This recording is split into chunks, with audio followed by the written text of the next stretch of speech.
In the legal world, there is a combination of forces that feed a corrupt and suffocating legal system for attorneys. Law schools, law professionals, judges, and even the firms themselves for whom you work create a system, a matrix, if you will, that is nothing like what you thought when you passed the bar exam.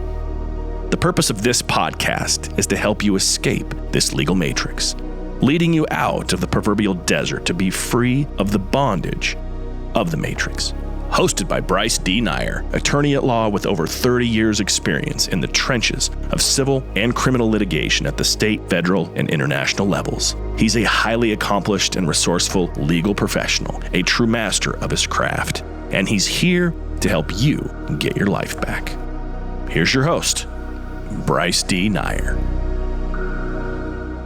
All right. This is Bryce D. Nyer coming at you live from Fayetteville, North Carolina, home of Fort Bragg, and we are here for another episode of Escape the Legal Matrix. And of course, in the house, we have Drake, our mascot, our law firm mascot, the Labrador Retriever that eats everything in sight, a true counter surfer, no doubt about it. So we're going to talk about, I think that's a very important topic, a very important subject.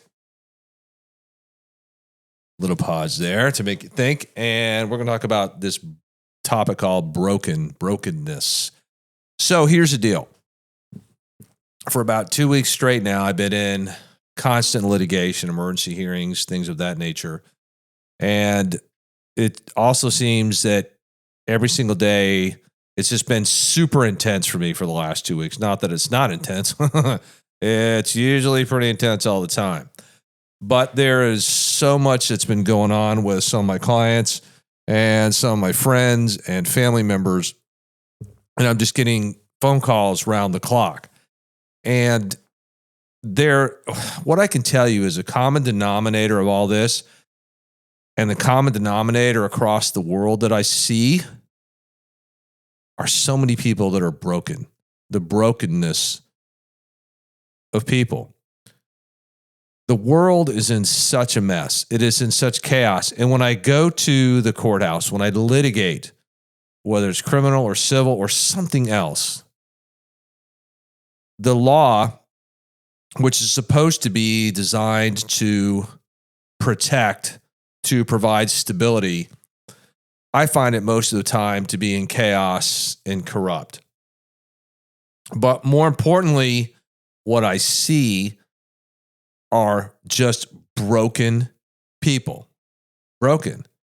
Some of them by their own hand, by their own words, and some of them that are truly victims. Not everybody's a victim, and one of the problems in our society is everybody's feels like I'm a victim. Well, not all of you are victims. You're just not. But what I just really hit me today as this video came across my feed when I was prepping for marketing, was about this young man who worked at, I guess, on the maintenance crew at an airport, maybe a small and large, I'm not sure. But anyway, it may have been a couple of years ago. I think it was maybe 4 or 5 years ago. He just decided to get in a plane and take off and fly it. And then you can hear the recorded conversation between he and the tower. And there was no question that this young man was broken. And he ended up dying. The plane crashed. He wasn't a pilot, but he had some skills to get it off the ground. And you just listen to this conversation between he and the tower, and you can feel his pain. And then I saw this other video today, and it's recent, in a particular town in North Carolina. And there was this homeless man on a bench, and there were 3 police officers.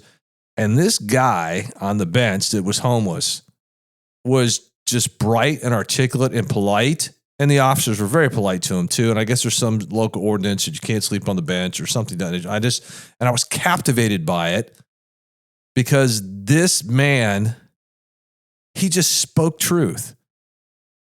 And so they said, why don't you go to a homeless shelter? And his response was so articulate. And he was describing, he's like, because I'm tired of being robbed and assaulted and all these things terrible things that go on in this shelter. And he started then asking them questions back. And I was just captivated by it, but I could see that this man was just broken. And these three officers, to me, they weren't sure what to say. I mean, I don't know what ultimately happened, but it was a very peaceful conversation as opposed to what you see going on in the United States today and in the world with all the lunatics and the protests and people just intentionally causing chaos. But that's what I see when I go to court. That's what I see and hear when people come into my office with certain problems. And the approach that we have to take often, or that I take, and it's my way, is to change their frame, to change their phraseology on how they think about themselves and how they think about their particular legal situation. Now, it's a different approach, and every lawyer is different, but it works for me. And for the most part, it works for my clients, because if you sit in a pool of a pity party and you don't give them the skill sets, or at least lead them out of the pit to where they can lead themselves, then they're going to stay in this world of brokenness. And it's really a shame. And I really have come in the last 7 months, and I've always known, like in the faith, I'm in the Christian faith, I've always known about God. I've always known about Jesus. I've always known about Scripture. But I haven't always been great about applying that to my life. And so when you get to my age, with the experiences that I've had living overseas, being an Army officer, being a lawyer, taking 2 people off life support, seeing people actually just die and take their last breaths. Some of them as young as 37, some of them in their 40s. I mean, some of them just young. One, 22, emaciated from radiation treatment for cancer and chemo, and just watching the life just drain out of them. It leaves an imprint on your heart. It's an imprint of brokenness, DNA brokenness. And I sat there today, and everything's just going on the last 2 weeks, and I just sat there looking at the world. And when I sit there and I watch like some of the Bible verses, or some of the replays from like Passion of the Christ or other movies that talk about Scripture, about what is, and Jesus says this thing about peace be with you. How many of you out there really have peace in your life? I mean, seriously, how many of you really have true peace? Because I'm going to tell you, the majority of people that I see, they are broken, and they don't have peace. I don't have peace in my life right now. I'm fighting for it. But people are going through divorce. Some are charged with crime. Some have financial problems. Some have serious health problems. Some have deaths in their family. Spouses, children are dying.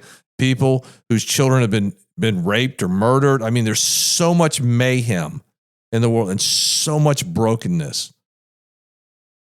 And I don't think human beings without some divine intervention can really assist in leading to help the broken people. Because I sit there and I look at all these self-help books and Dr. Phil's and Oprah's and all. You know what? They've been around for decades. And what? You know what? The world has gotten worse. Their advice and their TV shows has not improved the world. Sorry, but it just hasn't. Because if you don't live in truth, if you don't operate in truth, if you don't stand up and take the actions necessary, then you're going to stay in this brokenness. And for some people, it's very difficult. Some people have been through some real tragedies. Like my dad liberated a concentration camp in World War II. He was a young lieutenant, and he walked in the gate. I have the photos, the actual photos of him walking in the gate, one of the subcamps of Dora Middlebau. This is where they made the V-2 rockets. And there's just bodies laying all over the place. Some people barely alive, and people already dead.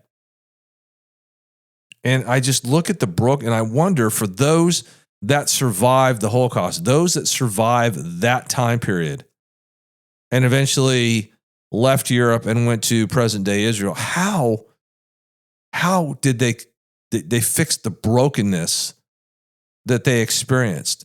And when I see people whose children have been murdered, been killed, how do parents recover from the brokenness? When I sit there and part of our practice is family law, for a while I never thought much about it, as part of what we did. And now I've come to hate divorce, and I've been married and divorced twice now. Twice. And I've experienced brokenness in my life.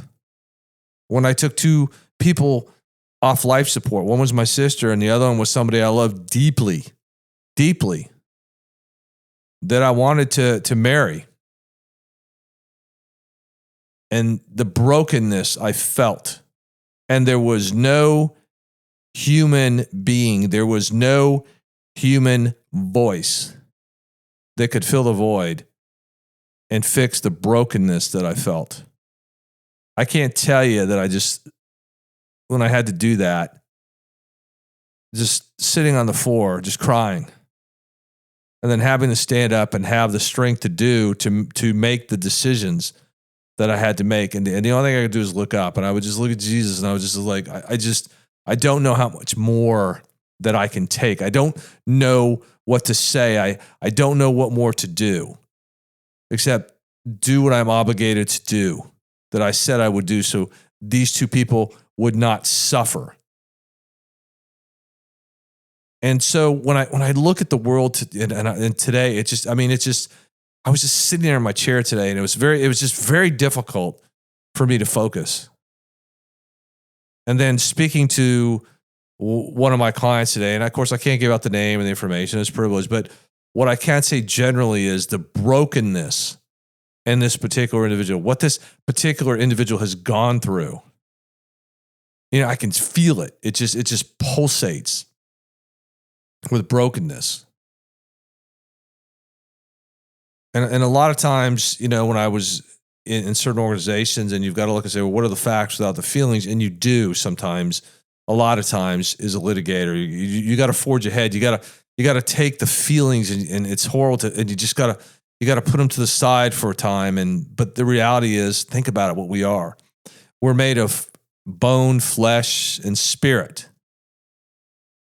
And so, it's natural to have emotions. It's hard at times to take emotion out of things. I have a lot of empathy for the broken. I do. I hate to see people suffer. And then I ask myself, what am I doing to alleviate the suffering in the world? What can I do? What can I lead? Who can I lead? But I have to start with myself. And so again, where in your world, where in your life are you broken? Where are you broken? And what actions are you taking to heal the brokenness, to fix the brokenness? And I understand some people just, they're just like, people say, well, you got to get over it. Well, you know what? Easy to say. I don't think people ever get over certain things. I think they just cope with it. I think they live with it day to day, minute to minute, hour to hour, week to week, month to month, year to year. And some people have always said the statement, time heals all. I'm not sure that time heals it. I think God heals it. I think Jesus heals it.